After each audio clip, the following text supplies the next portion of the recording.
Bulletin के आगाज में जिक्र चेयरमैन पीपल्स पार्टी बिलावल भुट्टो का, जो कहते हैं कि मुझे नहीं पता इलेक्शन कब है, इलेक्शन कमीशन को नहीं पता कि इलेक्शन कब है। अजीब बात है कि एक सियासी जमात कह रही है फरवरी में इलेक्शन है, इलेक्शन जल्द से जल्द होने चाहिए। उन्होंने ये भी कहा कि लेवल प्लेइंग फील्ड की बात ना करें तो क्या करें, किसी के साथ इत्तेहाद का फैसला सेंट्रल एग्जीक्यूटिव कमेटी करेगी। पीपल्स पार्टी और पीडीएम ने अलायंस के तहत हुकूमत संभाली। पीपल्स पार्टी अपनी जवाबदेह है और पीडीएम अपनी। माजी में पूरी रियासत चेयरमैन पीटीआई को जितवाने के लिए लगी हुई थी। वो मुजफ्फरगढ़ में मीडिया से गुफ्तगू कर रहे थे। मुझे नहीं पता कि इलेक्शंस है, आपको नहीं पता कि इलेक्शंस कब है, इलेक्शन कमिश्नर साहब को नहीं पता कि इलेक्शंस कब है। बड़ी अजीब बात है कि एक जमात जो है वो खुद तो इलेक्शन डेट ऐलान कर रहे हैं, वो कह रहे हैं कि फरवरी में इलेक्शन है।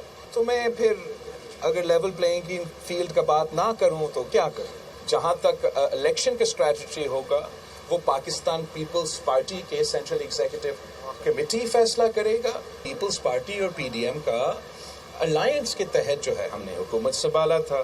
पाकिस्तान पीपल्स पार्टी अपने वजारतें के जवाबदेह हैं। एक और अहम खबर आम इंतखाबात का मामला है। निगरान वफाकी वज़ीर कानून अहमद इरफान असलम की ज़ेर सदारत अहम इजलास में चारों सूबों के वज़राए कानून की शिरकत। वजारत कानून का एलामिया इजलास के तमाम शुरका का आज़ादाना और मुनसिफाना इंतखाबात के अज़्म का अयादा।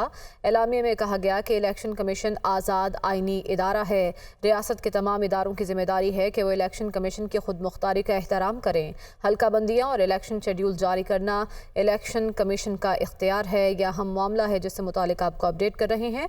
आम इंतखाबात को लेकर कयास आराइयाँ हो रही हैं कि इलेक्शन की तारीख देने का इख्तियार किसके पास है। इस पर वफाकी वज़ीर कानून अहमद इरफान असलम की ज़ेर सदारत अहम इजलास हुआ और वजारत कानून के एलामिया के मुताबिक इजलास में चारों सूबों के वज़राए कानून ने शिरकत की है।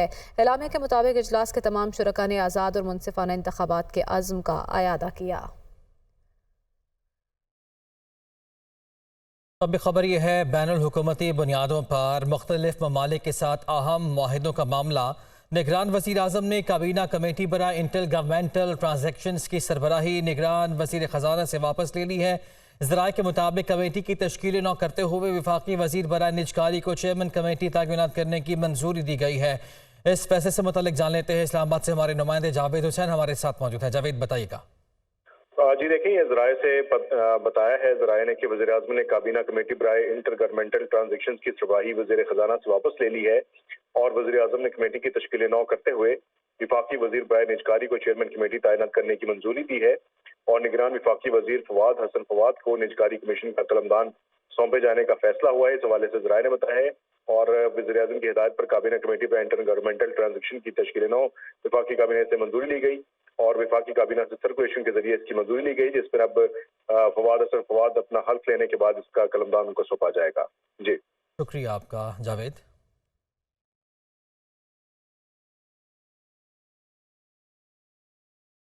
निगरान वज़ीर आज़म अनवारुल हक काकड़ ने कहा है कि किसी को माशरे को यरगमाल बनाने की इजाज़त नहीं देंगे। फैसला हुआ कि कवानीन का निफाज होगा। तकर्रियों में बोलियां नहीं लगेंगी। हम बोलियां लगाने वाले नहीं बल्कि बोलियों का गला घोटने के लिए आए हैं। जो समझता है कि भाईचारे को नुकसान पहुँचाएगा ये उसकी गलत फहमी है। निगरान वज़ीर आज़म गिलगित में अमराज कल्ब अस्पताल के इफ्तिताह के बाद गुफ्तगू कर रहे थे। बुलंद व बाला पहाड़ हैं, उतने ही बुलंद बाला आपके हौसले हैं। गिलगित और बल्तिस्तान के मसाइल के साथ जुड़े रहने की कोशिश करेंगे और जिस हद तक मुमकिन होगा उसे इंशाल्लाह हल करने की भी कोशिश करेंगे।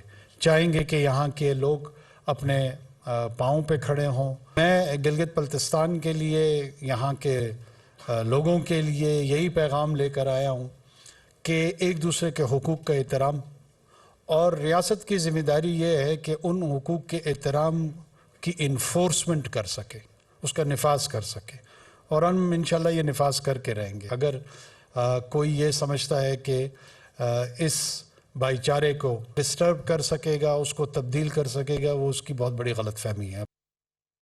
अभी खबर आपको दें, निगरान वज़ीर आला पंजाब मोहसिन नकवी का LDA 1 विंडो सेल का दौरा।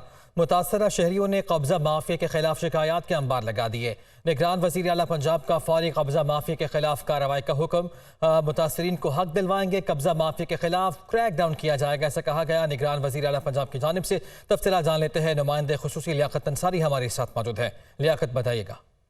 बिल्कुल, निगरान वज़ीर पंजाब मोहसिन रज़ा नकवी ने एक बार फिर LDA 1 विंडो सेल का दौरा किया है और मोहसिन नकवी ने 1 विंडो सेल में मौजूद शहरियों से मुलाकात की और उनकी दरखास्तों पर प्रोग्रेस का जायजा लिया और शहरियों की दरखास्तें निपटाने के हवाले से इत्मीनान का इजहार किया। वज़ीर आला ने शहरियों की शिकायत के अजाले के लिए मौका पर ही अहकाम जारी किए। इस मौका पर बाद साइली ने मंशा बम और कब्जा माफिया के खिलाफ शिकायत की।